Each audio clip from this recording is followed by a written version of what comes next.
Hello there. I'm Chris from Airwindows, and we are just going to hang out today and talk because I've gotten way ahead of things as far as the programming is concerned. And I've got some stuff to do today that steps on the amount of time I have available. Here, let me swap cameras a little bit for long enough to pause my little video screen. Somebody's here. Having done that, the frozen image on the screen is less distracting to me that way, as is usually the case. So how's it going? Again, for those who just tuned in, I am not going to be coding today, but I got about an hour or so to chat with you, and so we can do that. And it's worth, hang on. While I'm talking about that, let's put chat window on before there's even anything in it. There you are. So that ought to work.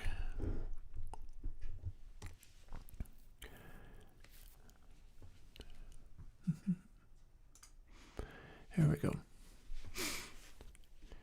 So yeah, this is a good Q&A day. The stuff that I have coming up that I'll be posting is things like the new version of Pressure. I have a new version of Ultrasonic coming out, which is largely due to the fact, hey Unknown, it's largely due to the fact that I put out Ultrasonic Light and Ultrasonic Medium, and I still had something to learn about how that worked. The original Ultrasonic has 5 levels of biquad filter in a row, like in series. And I was using a trick where they all had different resonant frequencies, like some of them had a much sharper resonance than you would normally use. Hello, Apma. And what that meant was when you ran through those 5 biquad filters in series, all with different resonances, the resonances were designed to equal out to very flat up to the stop band and then very steep after it. And the thing is, if you take a regular resonance like Butterworth is 0.7071 Q factor. If you use that and you just stack them up, technically you're getting the same thing as far as the roll-off way past the passband. But what you don't get is the really flat response all the way up to the cutoff point.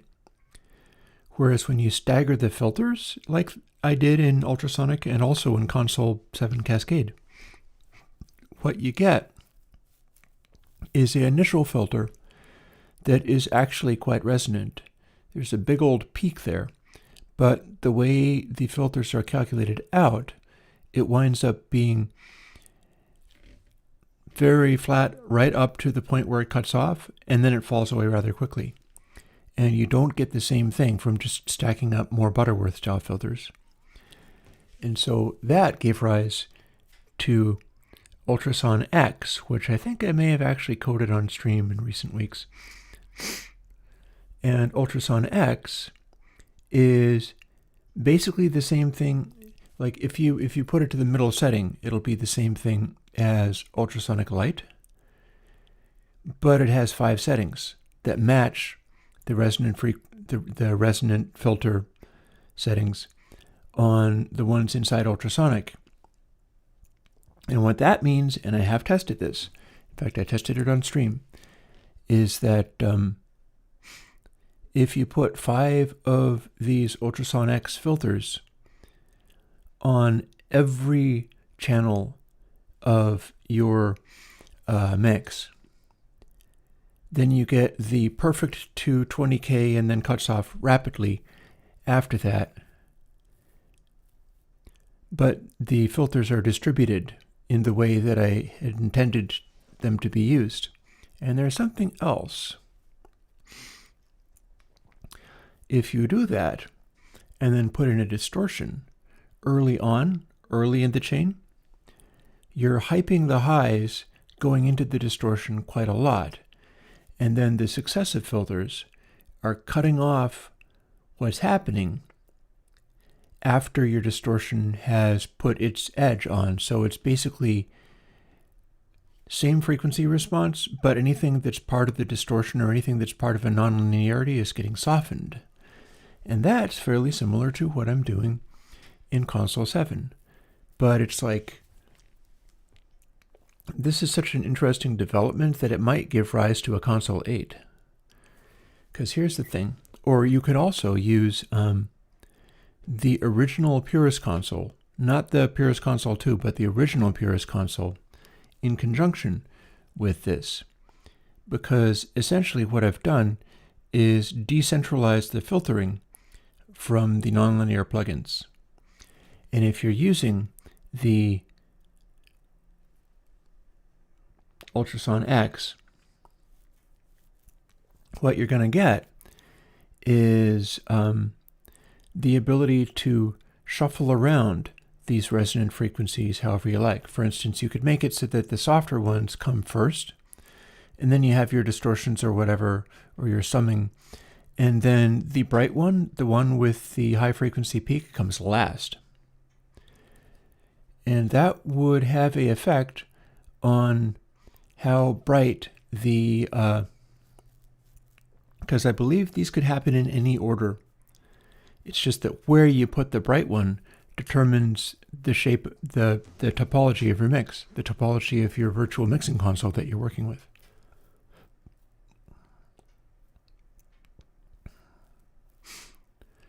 It gives rise to many thoughts, certainly. So I've got that in scope. Oh, hey, Foco. Yeah, this is a very low-key stream.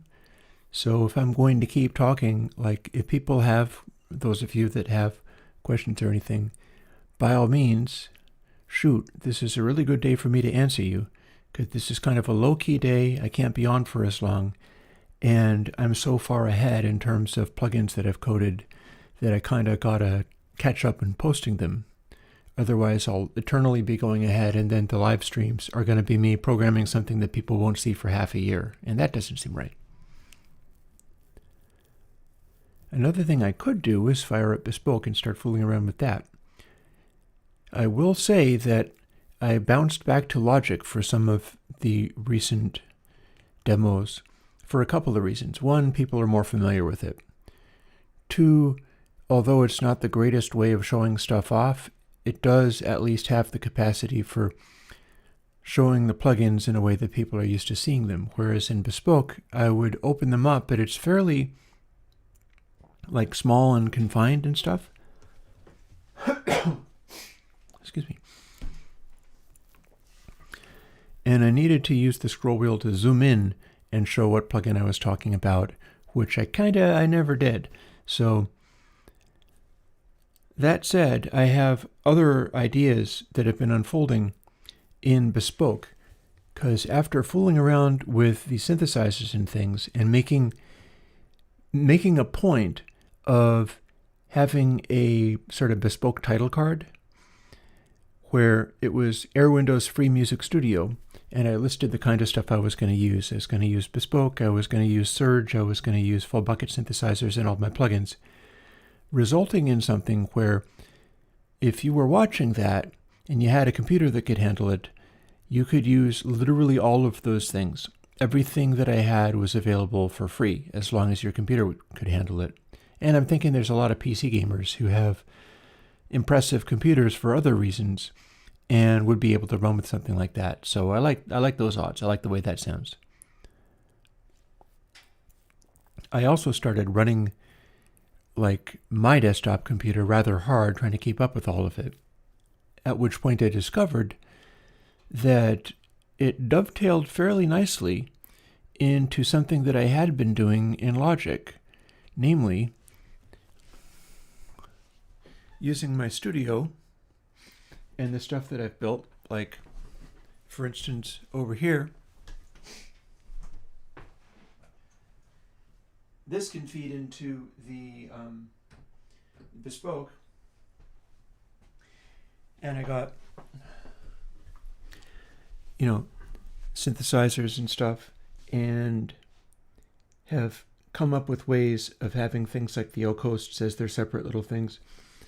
Oh, a question. Let me change the subject long enough to answer that. Yes, I do have a new pressure. It is waiting to be posted. I could have a update to PyWhack, yes. It is already pretty much how I like it, but the very nature of it means that that is something that could very much happen. I'd probably be coming up with 2 ultrasonic filterings for it, one before and one after, and it would probably be worth me doing that staggered frequency thing. Again, though not frequency so much, but what I learned in having the original ultrasonic and my follow-ups, ultrasonic light and ultrasonic medium, criticized, was that what I had in ultrasonic itself, although I thought it was too heavyweight because there were too many biquad filters in there, turns out that the way I was staggering the Q factors, not frequency, but Q factors, the resonance of it, in particular, some of the resonances in that filter were just very resonant indeed. Like you'd get a big high frequency boost using it, and because it interacts with all the other resonances, it turns out to be ruler flat right until the point where it cuts off. And that's why people were able to stack it up, multiple ultrasonics, and the original intention of ultrasonic light was you'd stack those up and it would be the same, which didn't turn out to happen. I'm still going to keep the original ultrasonic around, though, because it can have its uses in other ways. But frankly, the one that's coming up is literally the same as ultrasonic light. So there's not a lot of reason for keeping ultrasonic light around. Ultrasonic medium, on the other hand, is slightly different, but they're all kind of like roll off more of the super highs, especially if you have lots of them going on. And the new configuration is much better at being just super flat up to the very highest frequencies. So what I would be doing if I do a new PyWhack would be revisiting it, probably not changing that much about it because a lot of it's just working nicely. In theory, I could put some, distortion in it to make it more like an analog device, and then have the original there, which will be a little cleaner and not have additional processing in it. But if I was to add 2 ultrasonic filters to PyWhack, I believe I would have the initial one be brighter and then the follow-up one be darker. And there are ways of doing this. There are ways of calculating out any combination of biquads and kind of stacking them up with staggered resonances to the point where you get a flatter result. And I think the more of them that you're using, the more flat you can get the eventual result. The important thing to remember with that is that as you were hitting the first filter, you're getting an unnatural frequency response. You're getting a treble boost if it's the brighter one. And then it falls off from the follow-up one, which is a lower resonance than you would want. And if you calculate them out right, it balances out perfectly. But any processing that you apply in the middle is going to be affected. And then ideally, the end result is flat, other than the processing that you apply, and you've changed the tone of the processing that you apply.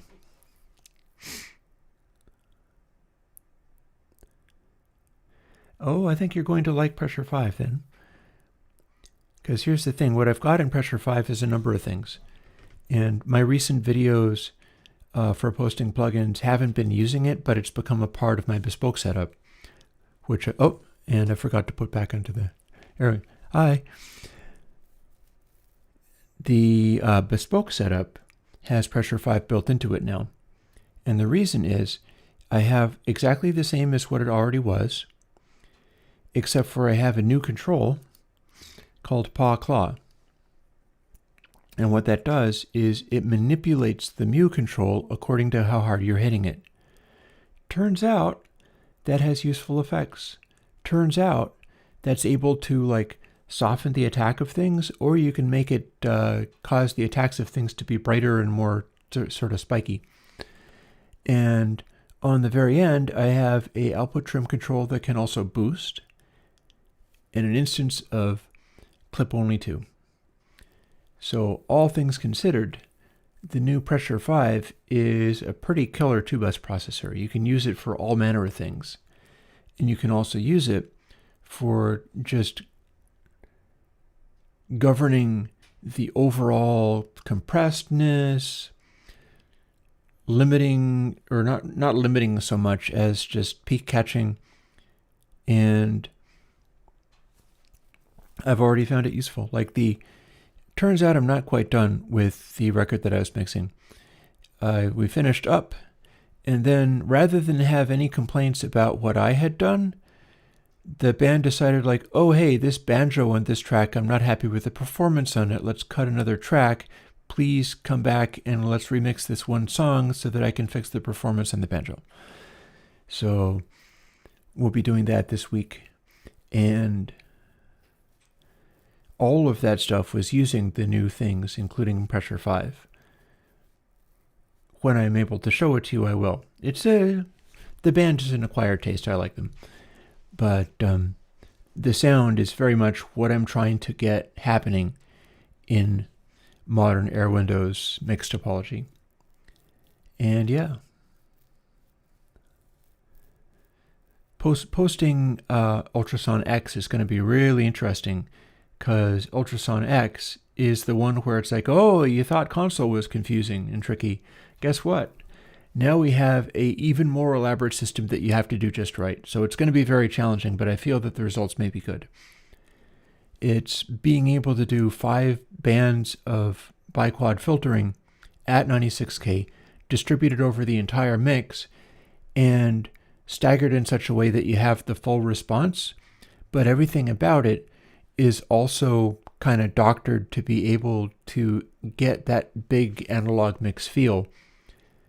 So it's really basically just like Airwindows heaven coming up, getting this stuff together. And I may or may not be looking into, a couple of quick questions. Naked HD XYZ, yeah, I may have to block you or something, dude. Tell you what, let's go to Top Chat and see if my folks are still there. So I'll answer some of you folks, but it's very possible that Mr. Spammer is not actually... Oh, no, well, hang on a second. Tell you what. How about you have a bit of a timeout? So Naked HD, if you want to talk about plugins and audio and stuff, well, you can do that. But for now, what you're saying, not so much. So, Marcel, I've been all right. Aaron, I'm being asked about VST3 because Cubase is refusing to work with VST2 anymore, which seems kind of cheap, seeing as they're the ones who made it. I don't know. I'm thinking about that because I need to talk to some people who are releasing VST 2.4 and VST3 about the legalities of it. Some people with a good business sense who are knowing what they're dealing with as far as the agreements and things. Because I am legally in compliance as far as being able to release VST 2.4 into perpetuity, I believe. And I don't know whether agreeing to the VST3 terms will impinge that in some way, or leave me in a position where I won't be able to support, backward compatible thing. Of course, if there is, I might talk to the Surge Synthesizer folks, because the deal is they are probably capable of figuring out whether it's possible for somebody to take the VST 2.4 and then run some kind of script and have a VST 3 come out. And if my conditions are such that I can't legally agree to the VST 3 without damaging something, then it would have to be a third party. A third party would have to monitor my plugin output and then produce the VST 3 and handle it themselves. I mean, if it was very popular, they could start their own little Patreon, and I would encourage people to help them. But yeah, it is, I'm not sure yet what my conditions are. Tape stop plugin, I think I vaguely remember what you meant by that. If you have a clear idea in mind, then keep pitching the idea on Mondays. Probably eventually catch up with it, although I do have a backlog and I've got a bunch of other ideas to pursue. I'm glad that you loved Low Pass 2 without the zipper noise. My hope is that either everybody just likes it and I can go forward with the other ones, or if there's problems with it and further things that need to do, I can address that and then go forward with the other ones. I'm trying to get all my ducks in a row. I'm trying to get it correct before continuing. Little Davist, I don't know about MIDI programming. I know some things about MIDI. I don't know about MIDI programming.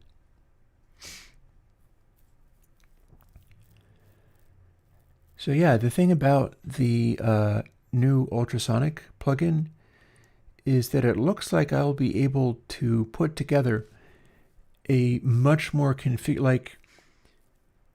like having configurable things. And there's a number of ways of going about that. One of the configurable things that I've done, which could possibly lead to, you know how I put out tube, and then I put out tube 2 because it's a little bit more complicated. I don't have, far as I know, anything that will be the complementary processing for tube or tube 2. It's a nice little algorithm. It's an algorithm that I could have as its own little thing. But I'm not sure if I have the inverse, and console system is meant to distort individual channels a particular way and then expand it on the bus with unity gain between those two things, causing the end result to be that all of the sounds are the same as they used to be, but the sound of the bus is affected by the fact that when you're summing and then expanding it, you're essentially pushing some kinds of interactions between channels into the backdrop. And so if that was configurable, you would be able to tune your individual channels to be a little bit more saturated, a little bit less saturated, maybe a little darker or a little brighter. And the end goal would be to, rather than go rather than doing it like, here is this thing and here is this fancy GUI with a picture of a console on it, click this button for this version of the console and click this button for that version of the console. The idea is you should be able to learn how that stuff works and what you're actually hearing, and then choose your own mixing desk and do the work of figuring that stuff out. And then it becomes part of your template. You build stuff together. Many DAWs will allow you to have a template-like thing. And you basically set it up so that you have what you need, but it's a distinctive sound. It's like your signature sound, and it's being constructed through how you assemble these smaller plugins. That's kind of what I would like to do. And I get that it's harder to approach than other things, but that doesn't really worry me. I'm not targeting mass market dudes. Airwindows people are a little more experimental, just like me. And the idea of serving that suits me right down to the ground. So Paul, that's a good question.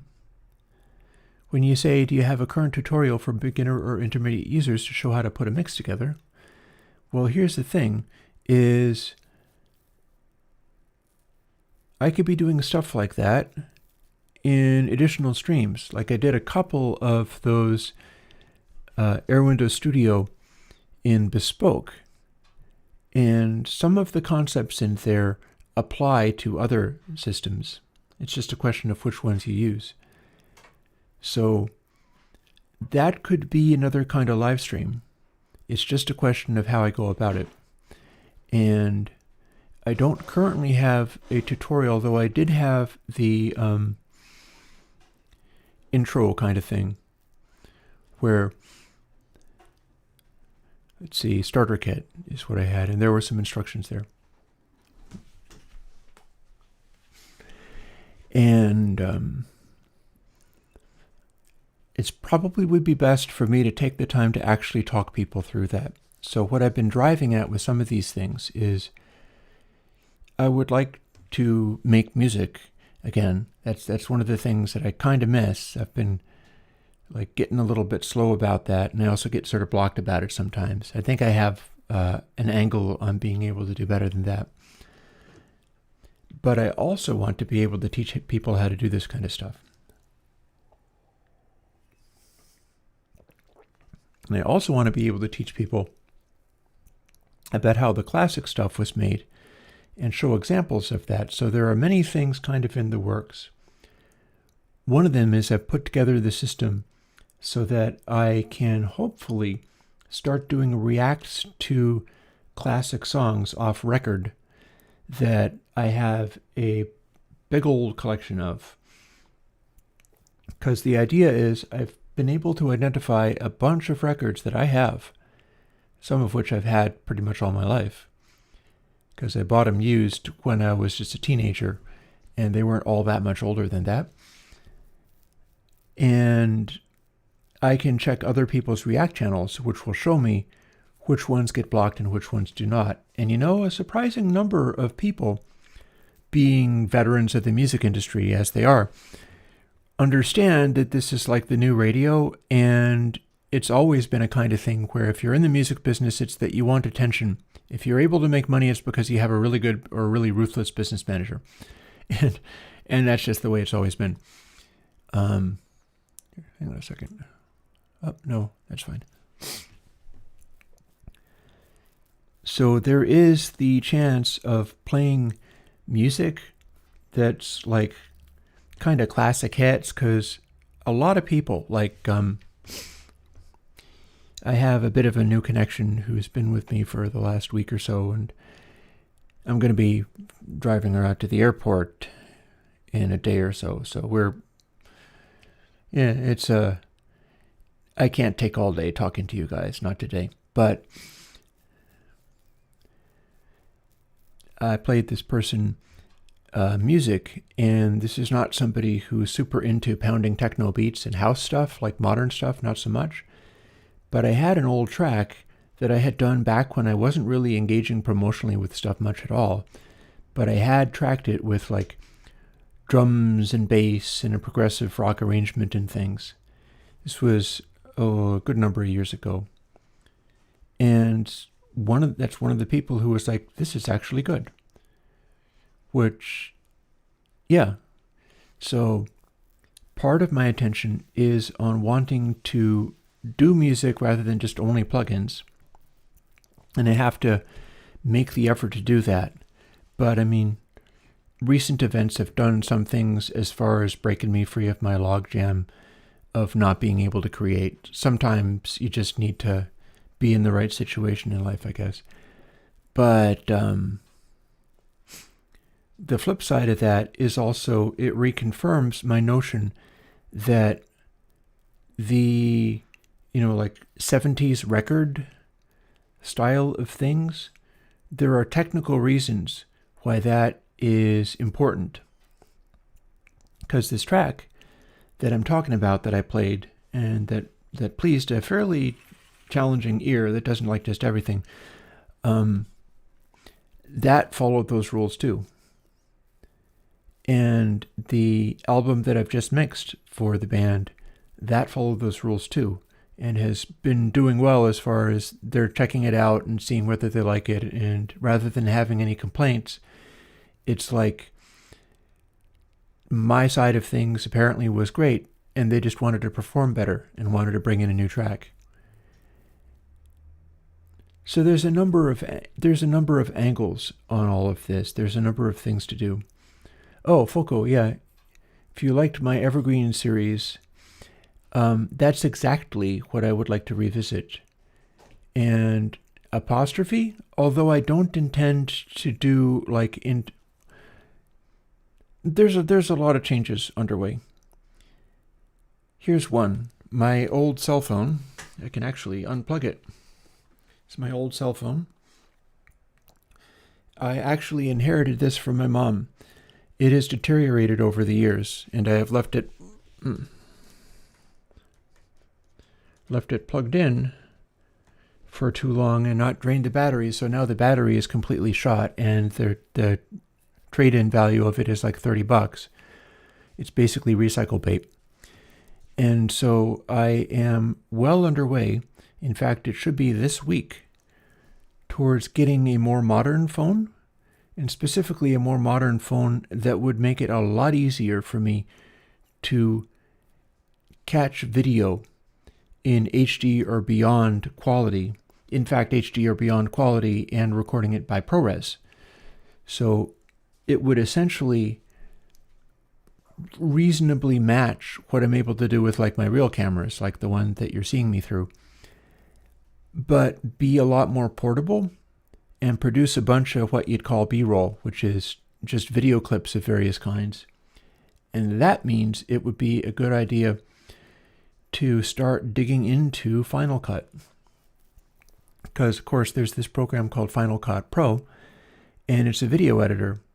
I own a copy. My computer will happily handle it, and I'm very interested in the video making, but everything that I've been doing has been along the lines of I want to do it only in OBS and generate either live streams or capture off of OBS at a higher resolution, and that becomes the plugin videos. And you know, I could edit some of these things down. Not live streams, because live streams is about me being there with you while you ask questions or whatever and I respond. But as far as showing people how to do things or analyzing a vinyl record in such a way that I can explain what's going on with it, I really could be learning Final Cut. I really could be learning video editing and doing some of the things that are generally considered like appropriate for a YouTuber to learn how to do. Because if you do those things and you have your little intro and your outro and little bursts of music and so on, and put it together nicely, and I know folks who are doing that kind of work. There's a comedy troupe that I like, Loading Ready Run, and there have been times when you can watch a behind the scenes thing from them. Watch them filming their comedy skit, which is like letting them, you watch the guy holding the camera pole, and once they've finished, it cuts to a different section, which is Graham of Loading Ready Run, editing the video that they've just shot in Final Cut. So I've had a chance to see kind of how that's done, to see like this is what it looks like to have those various video things and how they overlap, and things like having the audio come in before the video cuts, and just a bunch of stuff like that. And I gotta say, it's interesting. It would be a good idea for me to pick up that skill, and I feel like once I do, then my ability to like serve people in YouTube and so on, that ought to expand a little bit. So yeah, there are many things in the works, and we will see which of them kind of light up and start going. And it's leading towards the direction of me being able to show you a lot more than just, you know, this kind of screen or this kind of stuff. I should be able to, say, be talking about how I do a synthesizer sound with the Eurorack module, and go over here and film close-ups of this so you can see what I've plugged into and explain this is the thing that does this, this is the thing that does this, with a bunch of close-ups of the stuff. And that'll make that a lot better. Because here's the thing. One of the things I have in mind is, rather than just only sticking to my sort of egalitarian roots, like I'm always caring about making the free plugins so that people can have them, and it means an awful lot to me too, because I have been in many different situations in my life, and there were times when it would be really nice if somebody was able to help me out and let me have tools rather than having me sitting in some cruddy apartment, not able to afford to do anything, and just on, I don't know, Usenet or whatever. But people also like to see they like to see people playing with fancy toys. And I have a tendency to be drawn towards that. And what I've been doing most recently in Bespoke, because, ask me questions about more plugins if you would like. I'll be happy to answer them. But my fooling around with Bespoke went for a couple of streams, and I did a couple of things, and I made this list of all the soft synthesizers that I would like. And these are all free. And I started learning more about them. The colors are the tone colors I associated with them. And learned that, for one, there was like too much choice. I had too many options there. And also, my computer is, I wouldn't call it old, but it's kind of a previous Mac generation. So even though it's a big, powerful machine in its way, I could still stack synthesizers up in Bespoke until it kind of struggled and was worried. And what I learned was I could set up Bespoke as a kind of digital mixer where I had a bunch of analog inputs running in, and I was recording those. And I found out how to run MIDI so that Bespoke's note generation things, its sequencers and things, were able to go out. Here, back to this. Bespoke can go out through this MIDI as well as read the MIDI and have the controls so I can faders and stuff. The top bank is the sort of my 2-bus chain, including some reverbs, but I have a big MIDI wire coming out of here. And I can have the MIDI driving different synthesizers. Like I've got channel 1, Alpha Juno. That's probably my favorite. That's probably my favorite synthesizer. And the reason the Juno control things say 1 is because it turns out if I try to tell the Alpha Juno to receive on a different channel, it can receive on a different channel. But these Juno controls only send in channel 1, which is a bit of a downer, but that just means I have to make them be channel 1. And then channel 2 is like the Moog stuff, which I've accumulated over the years. It starts out with a sub-fatty, and then I've got your sort of starter Eurorack things there, being the semi-modulars. That's a couple of Mother 32s and a DFAM. The DFAM is where we got the kick drum samples that I've recently put out and let people have. So those all run on channel 2, and I got it set up so that it does actually work that way, and it runs in channel 2. And the O-Coasts are listening to channel 3. So that's yet another voice, and that's a voice that responds again to a particular MIDI channel. And it's pretty trivial to set up like the aux boxes to be a different channel as well, because with those, the MIDI channel for receiving, it's just a rotary switch. The Tans mouse doesn't do that at all, really, so that's more if I can take that entire plank and take it out and do a techno set or something like that. It's set up so that you could do that with it. And yeah, it's kind of like that. So in a sense, my approach to Bespoke has become a thing where I'm trying to rather than make everything work with the open source, well, some of them, one of them is open source, make everything work with the freely downloadable plugins for synthesizers, it might just be possible for me to dive into my regular studio in the ways that it's worked best, while also incorporating the things from Bespoke, like the drum sample engine in there is pretty good, and make stuff. Because the neat thing about Bespoke currently is that I have worked out ways to do elaborate arrangements, and elaborate and I think very easily approachable ways of bringing in different kind of instruments, different kind of beats, key changes, and so on.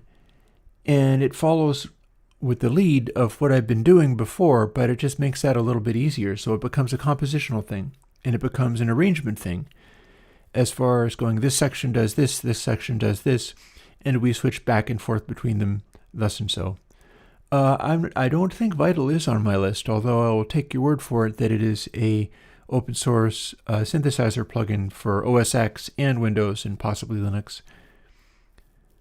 The one that has struck me the most, honestly, is the full bucket stuff. Really suits me as far as tone is concerned. And Surge really suits me as far as the community is concerned, and it also has a great deal of flexibility as well. So it becomes a thing where if I am trying for certain analog emulation or extremely deep and sonorous sounds, I'll probably be looking for one of the full bucket things.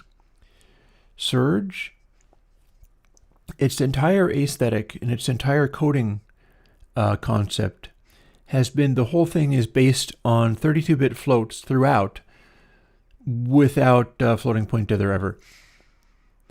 So basically, Surge does wonderful things and kind of feels a little bit to me like 90s synthesizers, and I don't think they have any interest in changing that, because these are not folks who believe that you need to be running a long double bus. You can do more things and have more voices and have more features and do more filters and more this and that and more everything if you don't respect the bit depth of some of these things, and you make it kind of simpler. In particular, there's ways of accelerating kinds of operations that are, I would say, just about... Oh, hang on. Are we still sending? Give me a second and I will... Oh, okay. Yeah, the YouTube channel thing suddenly was saying no connection, and now it says excellent connection. So there we are.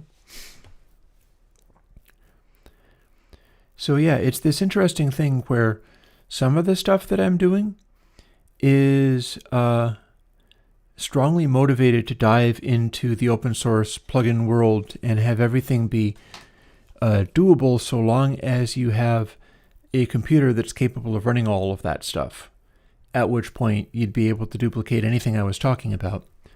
But my other feeling is that I just enjoy the analog design, and I enjoy the analog synthesizers and things.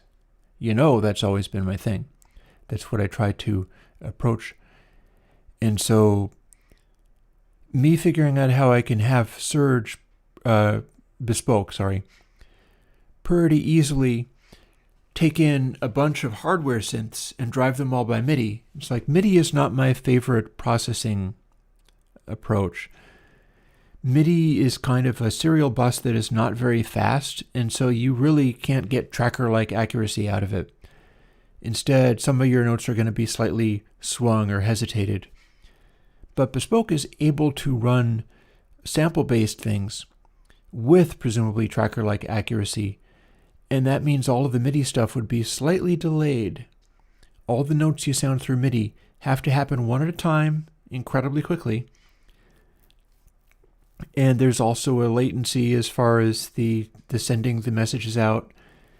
And so basically what would happen is, if you're combining a set of, drum players off of Bespoke, and then you're driving a bunch of hardware synthesizers through MIDI and you're bringing them back in, through inputs. Those inputs are just as good as if you were like tracking in Logic and trying to do a natural sounding mix. You're capable of getting like 24-bit audio in at 2496 kind of thing. And if you handle it correctly, and I'm running all of my plugins for doing this, you're capable of putting together a mix that's actually fairly efficient inside Bespoke. It's not crunching all of the CPU ever because you're not necessarily running software synths. And you're getting that analog tone because you're just capturing off of live analog inputs. So, and then not only that, there's apparently an elaborate workflow in Bespoke where you can work with sampling a lot. And that's interesting to me because I've got like, so this bass and this bass, I've got a stereo plug, and that goes to two different pedal boards. One of them goes to a real live amp, other one goes to DI. And the whole thing about that is if I set it up correctly, I can get very good studio tones rather than just a DI in and then having to do it all in the box. Like I have a real amplifier. I have foot pedals and things. I can also talk about how you make those, which might be interesting to people in the future. And there's really nothing stopping me from capturing stuff once I get familiar with sampling. And I think it is Bespoke where I would want to learn this because it feels just like that's the right way to go. I'd be able to capture stuff with a fairly sophisticated topology into Bespoke and use it as samples that get triggered as far as the whole Bespoke arrangement thing. It really feels like there is possibilities there. Like it is an alternate, rather than recording things into a digital audio workstation, you're doing it a little bit more modern. You're doing it a little bit like whatever sound you get on your capture, you also have the capacity to like fire the same sample over and over, or stutter it, or play it slower, play it faster, put an LFO on it. All that kind of stuff comes out of Bespoke, and it's all very, it just works with that sort of thing. It's very easy and adaptable and free. But what you feed into that becomes very important. Like I played a note on the Rickenbacker. If I run that Rickenbacker bridge pickup into a distorted amp and the neck pickup through maybe a compressor, I'm going to get a pretty huge retro 70s tone out of there. And I've done that before, and when I do that enough, it goes over pretty well. But in the modern topology of the Bespoke system, you can then sample stuff and do weird things with it, or just play it at all of the right moments and have it become basically a distributed track. Rather than rehearsing everything, you're getting the relevant sample for putting in a particular section of the arrangement and then playing a different part for a different part of the arrangement, following the chords or whatever. And you're making these little clips that could be repeated or could be just continuous capture. And it winds up being like a digital audio workstation made out of little pieces of audio tucked everywhere, which is a pretty interesting concept. Not only that, but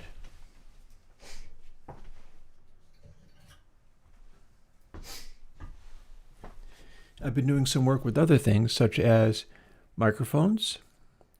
I finally got my Beyer. This is a Beyer M500, if I am remembering. Yep.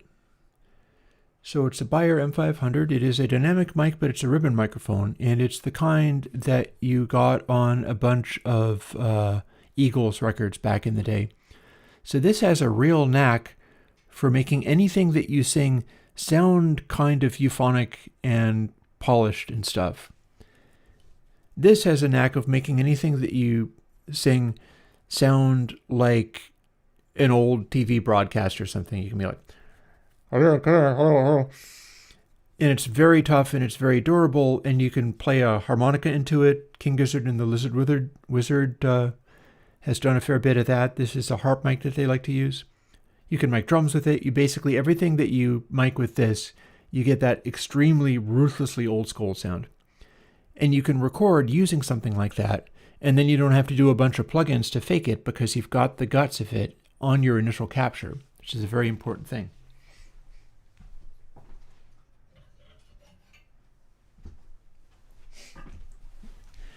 And then there's a further thing, and it is something that I saw on an Andrew Huang video recently. Remember how I was talking about how I could take this mic that you see here and my Electret mic, right? Like the lavalier mic I usually use on Mondays when I'm coding and typing stuff in there. I've talked about how I wanted to set this mic up and the Electret mic and have them in stereo so I could do a capture of both of those things, and then write a plugin that did its level best to doctor the sound of the lavalier mic so that it had similar behaviors to what the big expensive fancy mic would be doing, because you don't get everything if you do that. You don't get the noise floor, you don't get the tonality, but the rest of it is just sort of non-linearities in tone. And I am comfortable working with non-linearities in tone. So it's a question of diving deep into getting something like that happening and making it sound correct, at which point it would be a free plugin where you take your tiny little dot mic, some of which could be really, really cheap, and you get something that's kind of sort of sounding and acting like a much bigger mic. And there are a lot of things that it would completely fail at, but one of the things about those tiny little lavalier mics is they can be very high accuracy because the mic element is teeny. It can stand extremely high sound pressure levels because it's so small. It has really bad noise performance, but even though it has really bad noise performance, it's often unpleasant sounding because it's very accurate. And so you just kind of try to do that. Whereas as far as the noise performance, I have another experiment going, which is, turns out there's a microphone with insanely low noise, and it's called the Rode MT1. Not the Rode MT, but the Rode MT1. It's, I think, the more expensive one with a flatter response. No presence peak or anything. And that little, like, the harmonica mic that I pointed out, where I held it, it's this little small handheld thingy. And it's like a broadcast mic. It's an old school reporter mic. I had that up in an upstairs hallway so that I could be doing things, whether it be instruments or singing, should I do that, down here into a mic like this, and then have another mic way up in a hallway that the airspace is connected, but it's a kind of echoey, reverberant hallway. And that did work, and I wondered whether the hissy, distant quality of it could be fixed. And then I discovered this Rode mic, because I did searches for what's their lowest noise condenser mics. I started wanting to find a pressure zone microphone, but turns out the high performer was this Rode MT1, and I got one, and I put it up in that hallway, and ran my wire up to it, and I ran it into my API pre. I think you would find it quite amazing. In fact, hang on a second. Here's the thing is, we have that plugged in right now. So what I can do is, bear with me, I'm going to shut this off. And then once I've showed this to you, I'm going to call it a day. But it's been fun hanging out. Any more questions, ask them quickly.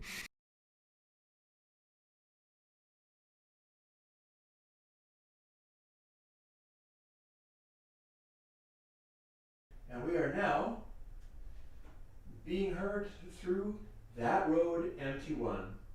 That's right. That is the distant mic, far away. And as you can hear, noise performance is pretty good.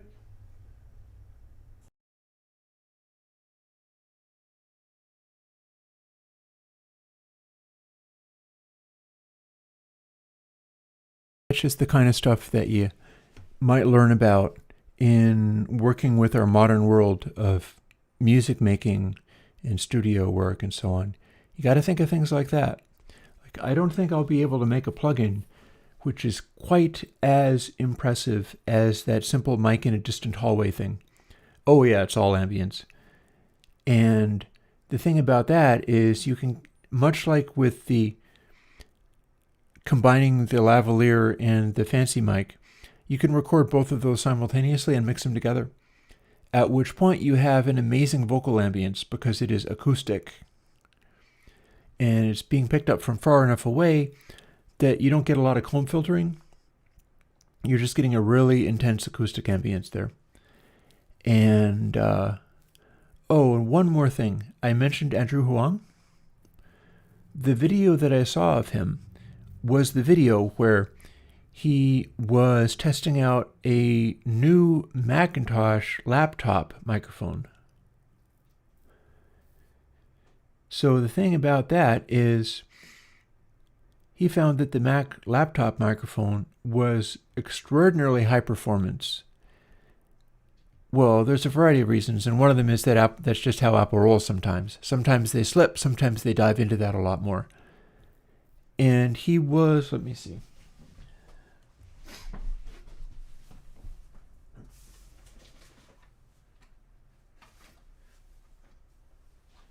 I'm just getting mine.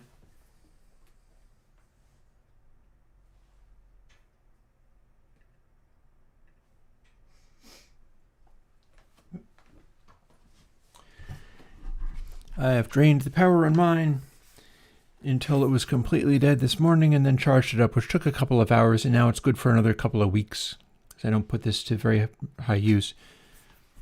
So what Andrew Huang found was he felt that the microphone on the laptop lived like here. Now, I don't know whether that's the case with this one. I can experiment around and find out, or I can check out what kind of topology it is. But if there is a way to have the microphone in the laptop be just a single OmniMic somewhere, he did some singing into it, kind of like this, and was enjoying the results, thought that it was very workable, very little like filtering that he had to do. And he was missing a trick, because if the laptop mic is here, what you do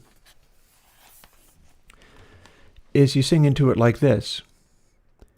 And at that point, you're closest to the microphone, and the sound of bouncing off the body of the laptop is going away from you. So there's no comb filtering effect if the microphone is on one of the sides and is omni rather than an array. And then the echo, the nearness of the reflections are all bouncing away from the microphone. This is how you would use a onboard mic in that way and make it work. And the reason I say that is because I could also do that with the one that I've got, since I'm not fancy enough for Apple to be sending me laptops. Andrew Huang is a little better set up than me, but I heartily encourage people picking up these like M1 things because they're very nice, and I can make plugins that specifically target the M1 laptop mic and try to condition it into a sound like the ribbon mic or like this fancier mic. It wouldn't necessarily do everything, but the Apple mic is probably going to be a lot lower background noise than like JRandom lavalier mic off of Amazon. So yeah, many possibilities are afoot. And I'll pretty much leave you with that. I do see a couple of final questions, so I'll try to handle those. Granulizer plugin, I don't know if I have any ideas in that respect, but I have a rough idea of how it could happen. Like, granulizer plugin is basically, rather than having a delay, you have a series of delay taps and they move around. That's a little bit like one of my plugins that I've already made. Does your implementation of the zero fix have technical ramifications? I do not know, because I don't know what zero fix means. And let's see now.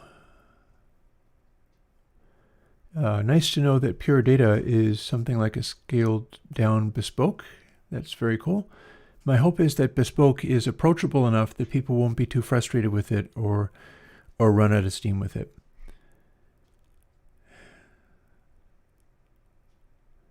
Now I'm trying to figure out what you mean by zero fix. I'm not on another bus colors at the moment, but it is thinkable that it's possible that that could happen. It's also possible that I would use people's desire for having that basically just coat of paint, because it's nothing but the bus colors thing is nothing but convolution impulses. They're slightly more complicated, but that's basically what they are. So it would probably be a question of having that built into a dedicated console system that applied those effects on top of what console already does and builds it into a pair of plugins that do the kind of work that you'd want. Some of these things have to wait for me getting the gear related to what it is. I often have to play with it a little bit, like with the Z-plane filters. That's because I got a sampler that does that stuff. Oh, and ASR10 emulation.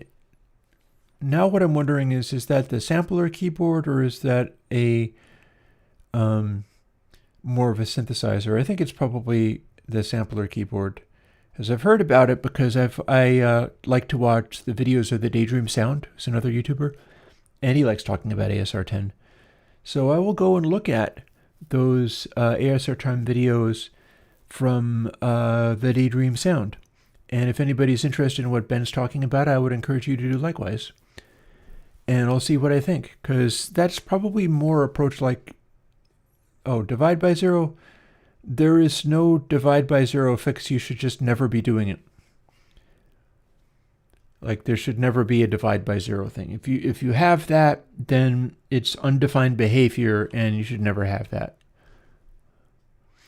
Sampler, yeah. Well, I would guess because Daydream Sound is off, will only talk about samplers. And that is somewhat more approachable. I'll tell you, I am saving up for the that really old sampler. The identity of it escapes me at the moment. You probably know what I mean. But I think I could probably, with the amount that I've set aside for gear purchasing from Patreon up to this date, I could probably do an ASR 10. I will look into that. I'll look into that, and then if it turns out that I can, I will bring it to you, and I will be posting a question on my Patreon to anybody who is a patron, and people can tell me if they want me to continue to wait for like the $8,000 sampler, whose name I forget, but it's like your Beastie Boys kind of style sampler. Or if you'd like me to jump on the ASR 10 and do a take on that one, because I was able to do the take on the E6400 fairly well. And we're still exploring that. So ASR 10, not out of the question. That could be a thing. And on that note, like I said, I will say goodbye to you folks for today. And I think I'm going to have the final Y series filter plugin, like Y Notch, this coming Sunday. And then we'll get back into the swing of coding things. Yeah. No buffer plus plugin at the moment, but DestroyFX's buffer override recently got updated, brought up to speed. If you're looking for a small buffer manipulating program, go and look up like Sophia Poria's DestroyFX and the buffer override. You might want to look at that.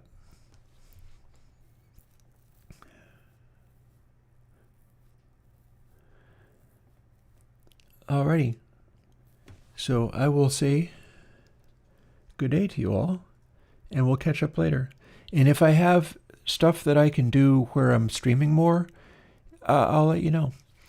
and you'll see me pop up a little bit more often. Like when I'm doing strictly only Sunday and Monday live streams, that's usually because I've got a bunch of stuff going on and I'm not really in shape for diving into anything more intense. But my goal is always to find stuff that's a little more intense that I can dive into and stay. So we'll see how these things work out. And on that note, I'll talk to you later. Bye-bye.